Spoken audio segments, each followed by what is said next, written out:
Happy Chinese New Year mga boss. Dahil holiday ngayon, nag-ride tayo. Short ride muna ngayon mga boss. Ayan. Dala natin yung scooter natin na malupit. AK550 Premium. 550cc yan mga boss. Ito ang pinakamalaking scooter ngayon sa Philippine market mga boss.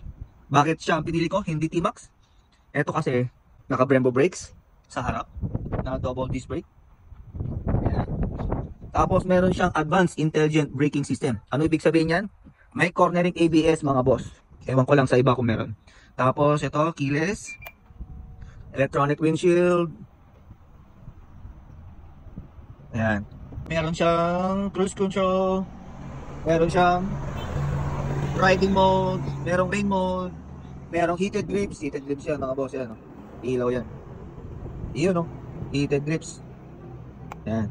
Tapos, yung cornering ABS niya meron din siyang traction control, maluwang ang compartment box mga boss. Yan. Yan ang love na love ko na AK550 Premium. Yan. Dito may charging port dito, USB. Ayan. Tapos ito yung tanke niya. Tapos ito rin. Matipid, 23.6 km per liter average. Yan. Kaya ito pinili ko, ang pinalit ko sa big bike kasi matipid. Matipid, very relax. Very relax siya kasi touring.